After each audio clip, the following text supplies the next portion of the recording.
के अलावे हजारीबाग संसदीय क्षेत्र के 2 और विधानसभा क्षेत्रों से आप चुनाव लड़ेंगे, तो कौन सा सीट होगा? देखिए, मांडू और रामगढ़ में से ये सीट होगा और ये चुनाव की ये सत्य है कि फिलहाल जो हमारी राजनीतिक पार्टी है उसमें जहाँ हम चुनावी मैदान में होंगे उसकी बाकी की जो सीटें वहाँ पर असर होगा। जैसे मैं गिरिडीह में लड़ रहा था, असर धनबाद में होगा, असर हजारीबाग में होगा, असर रांची लोकसभा में होगा। तो मेरे हिसाब से लगता है कि मैं उन 2 सीटों को चुनने का काम करूँगा जिससे ज़्यादा से ज़्यादा विधानसभा की सीटों को टच कर सके। क्योंकि अभी केंद्रीय अध्यक्ष होने के नाते और पार्टी का एक महत्वपूर्ण सिपाही होने के नाते मेरा ये दायित्व बनता है कि मेरे कारण मेरी पार्टी को जितना ज़्यादा से ज़्यादा लाभ मिल सके। ऐसे सुनने में आ रहा है कि आप गठबंधन में चुनाव लड़ेंगे या अकेले लड़ेंगे? जैसा अभी आप भाषण में बोल रहे थे कि अकेले आगे गठबंधन के चुनाव लड़ेंगे और मैं जितने भी राज्य में तमाम राजनीतिक दल हैं मैं उनको भी आमंत्रित करूंगा कि बगैर गठबंधन के चुनाव लड़ें। और सच में अगर आपने काम किया है तो गठबंधन की आपको आवश्यकता नहीं है, आइए बगैर गठबंधन के हम लोग चुनाव लड़ते हैं। सब अपने अपने सिंगल सिंबल से चुनाव लड़ें, सिंगल नेतृत्व से चुनाव लड़ें। आपका प्रमुख मुद्दा क्या रहेगा चुनाव में? जी, हमारा प्रमुख मुद्दा वही रहेगा, झारखंड बनने का मुद्दा था। अलग पहचान, अलग परिभाषा, स्थानीय नीति, यहाँ के युवाओं को रोजगार, यहाँ के किसानों को उनके खेतों की सुरक्षा, उनके गांवों की सुरक्षा और तमाम जो विस्थापित लोग हैं उनके लिए बेहतर पॉलिसी, ताकि भविष्य में उनको विस्थापन का दंश ना चले। जैसा कि अभी आपको चुनाव चिन्ह आवंटित हो गया है कैंची छाप, इससे पहले आप निर्दलीय लड़े गिरिडीह लोकसभा क्षेत्र से, तो आप ऐसा मानते हैं कि जब चुनाव चिन्ह मिल गया तो चुनाव में फ़र्क पड़ेगा? बहुत फ़र्क पड़ेगा। यदि गिरिडीह लोकसभा में हम लोग का सिंबल होता पीछे मुझे लगता है मेरा वोट लगभग 3,80,000 के आसपास हो, 30 से 40,000 वोट बढ़ जाता है। तो ये फ़र्क पड़ता है। एक विधानसभा में 30-40,000 वोट हम लोग का बढ़ता और 8 या 24 यानी और 2.5 लाख 3 लाख वोट हम लोग गेन करते, यानी जो 8.5 लाख वोट लाए हैं वो शायद 12 लाख वोट होता। हारते हैं कोई अलग बात है, लेकिन वोट परसेंटेज में होता नहीं। दादा, अंतिम सवाल है, आप मौसा को बहुत टारगेट कर रहे हैं, सरकार को कम टारगेट किए सभा के दौरान। जो विधानसभा होता है मुख्यतः उनको हम अपने निशाने पे रखते हैं और निसंदेह जब कल हम जिस क्षेत्र में होंगे वहाँ के जो स्थानीय नेतृत्व होंगे मैं उन पर सवाल करूँगा। टारगेट नहीं, मेरा सवाल है। आज सभा करते हुए मौसा जी का पूरा काला चिट्ठा लेके बैठे थे, तो क्या कुछ इस पर दिखाइएगा थोड़ा हमारा? देखिए, ये केवल मौसा जी का ही नहीं है, एक हमारे एक RTI स्पेशलिस्ट है, उन्होंने RTI किया था, कुछ सवालों का उत्तर ED से भी मांगा था। उस सवालों के उत्तर में सारी चीज़ें उनको प्रोवाइड करवाई गई हैं।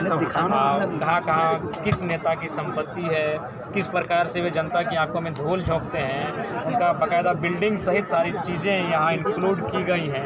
उनका जो चुनाव का घोषणा पत्र था उसको और उनकी संपत्ति को भी मिलाया गया है। तो ओवरऑल इस इन्फॉर्मेशन में केवल एक नहीं, झारखंड के लगभग 1 दर्जन आधा दर्जन विधायकों का, सांसदों का संपत्ति का ब्यौरा मांगा गया है, उनका रिपोर्ट कार्ड मांगा गया है। तो मेरे हिसाब से ये बड़ा दुर्भाग्य है कि इनका इतना लंबा चौड़ा बही खाता। जिस तरह से CP चौधरी का आज एक बड़ा आरोप आप पे लग रहा है कि क्रेडिट चोरी आप कर रहे हैं, कि क्या? कौन सा क्रेडिट चोरी? ये जो मुआवजा दिलाने के नाम से जो है, बिल्कुल नहीं। जाली ही रामगढ़ में हम लोग 7 करोड़ मुआवजा दिलाए हैं, काहे क्रेडिट चोरी करेंगे? देखिए, आप स्पष्ट मैंने अपने भाषणों में कहा है कि 2 साल हम लोग का सफलता और असफलता के बीच व्यतीत हुआ है। कहीं सफलता मिली है, कहीं असफलता मिली है। तो जहाँ अगर आप हम पे आरोप लगा रहे हो, हमारी असफल कहानी है। असफल होना गुनाह थोड़ी है, हम लोग बिना किसी पद में रह के प्रयास किए हैं, कोई क्रेडिट नहीं है। आप रामगढ़ में पूछिए, हमको लगता है रामगढ़ में केवल रामगढ़ मांडू और रामगढ़ विधानसभा में हम लोग 7-8 करोड़ मुआवजा दिलाए हैं। तो जाइए उन परिवार को 1-to-1 इंटरव्यू ले लीजिए।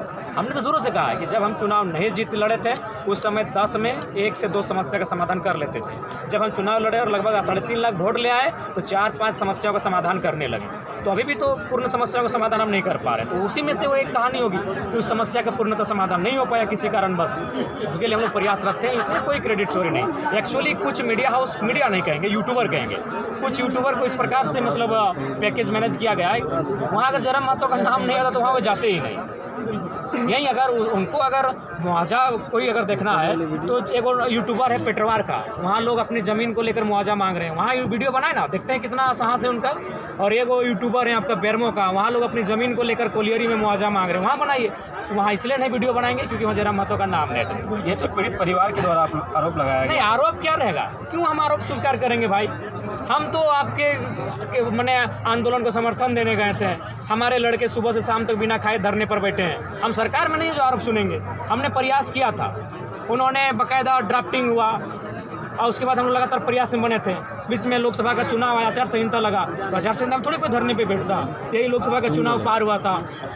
आरोप क्यों सुनेंगे भैया, हम तो प्रयास किए हैं, हुआ तो अच्छी बात है, नहीं हुआ तो हम आगे प्रयास करेंगे। हम तो कोई उत्तरदायित्व तो नहीं रखते हैं, हम तो सरकार में नहीं है, ना हम कंपनी मैनेजमेंट है।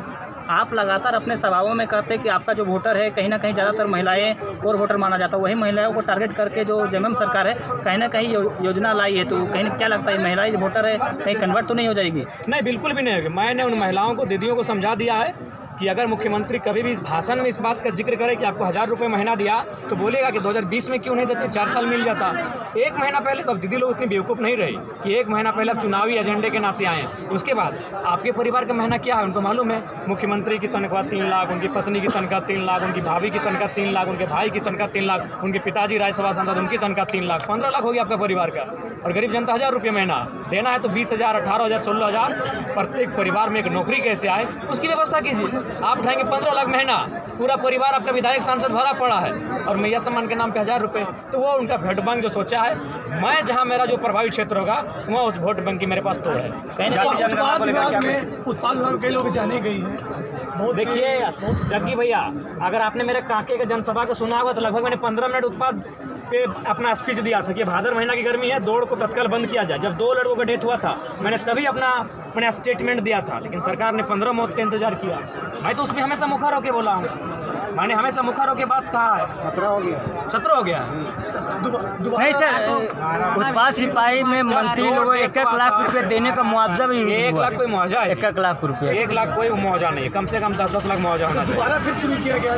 ठीक है, नौकरी का सवाल है, युवा भी नौकरी की तलाश में अपनी जान तक दे रहे हैं, तो एक मौसम का हालात को तय करते हुए सुबह शाम दौड़ाया जाए ताकि उनके शरीर पर कोई विपरीत प्रभाव ना पड़े। अच्छा सर, जाति जनगणना को लेकर कोई आवाज़ नहीं उठाया जाता? भारत कहीं ना कहीं आप जाति के बंधन से अभी तक मुक्त नहीं हुए हैं, अब तो जनगणना होना चाहिए। अगर इस देश की मांग है तो करके देख लें एक बार।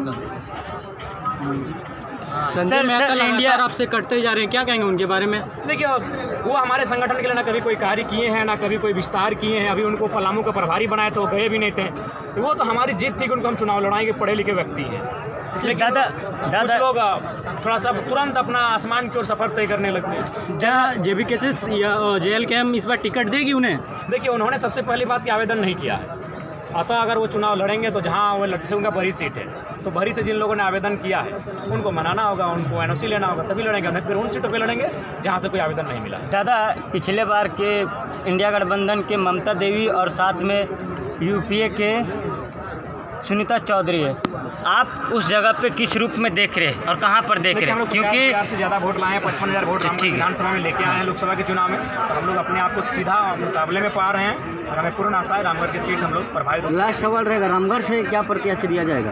देखिए, वो तो रामगढ़ की टीम तय करेगी। रामगढ़ में इतने हमारे संगठन का विस्तार आज 2.5 वर्षों से हुआ है, तो वे लोग तय करेंगे कि रामगढ़ को कौन सीट निकाल के दे सकता है। प्रत्याशी लेकर कहीं बिखर तिखर हो गया तो? देखिए, संभावना बन सकती है, संभावना से खारिज नहीं होगा, लेकिन एक केंद्र नेतृत्व होने के नाते हम लोग उन्हें बैठाकर उन्हें समन्वय बनाएंगे और उन्हें ये बताएंगे कि आज विधायक बनना उद्देश्य नहीं है, इस राज्य की जनता के दुखों को हरना हमारा उद्देश्य है। उसके लिए आपको पावर में आना होगा। ठीक है।